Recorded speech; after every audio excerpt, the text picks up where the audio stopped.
মেধা গঠন, পরিশুদ্ধকরণ ও প্রতিভা বিকাশের অনন্য বাতিঘর আল আশরাফ ছাত্র সংসদ।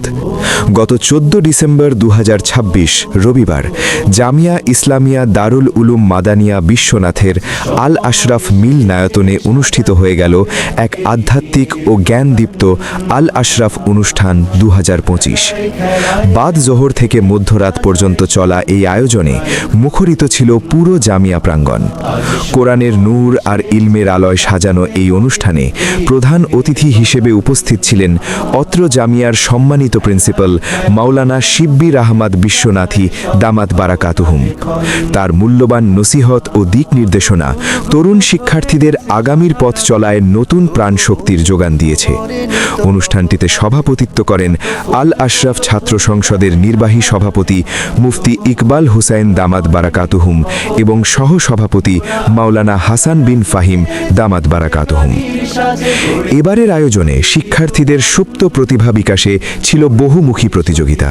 হিফজুল কোরআন, হিফজুল হাদিস এবং ইসলামী নাশিদের সুরলহরী দর্শকদের মুগ্ধ করেছে।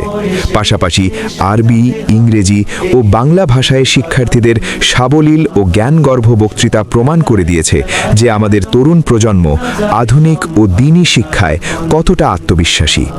এছাড়া ছিল বুদ্ধিদীপ্ত বিতর্ক টকশো, যা উপস্থিত সবার নজর কেড়েছে। আরও ছিল নাসিহা ওয়ার্কশপ। জামিয়ার উস্তাদবৃন্দের গুরুত্বপূর্ণ নসিহত ও বক্তব্য ছিল সকলের পাথেয়। রাত বাড়ার সাথে সাথে অনুষ্ঠানের মুগ্ধতা আরও বেড়ে যায় পুরস্কার বিতরণী পর্বে। সেরা বিজয়ীদের হাতে মানসম্মত পুরস্কার ও ক্রেস্ট তুলে দেওয়ার মাধ্যমে তাদের মেধার স্বীকৃতি দেওয়া হয়।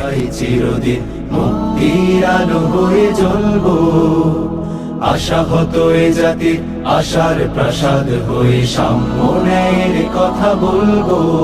শত জুলুম দহনে পোড়ায় আগুনে মোরা জান্নাতি ফুল বুনি সে বাগানে। শত জুলুম দহনে পোড়ায় আগুনে মোরা জান্নাতি ফুল বুনি সে বাগানে।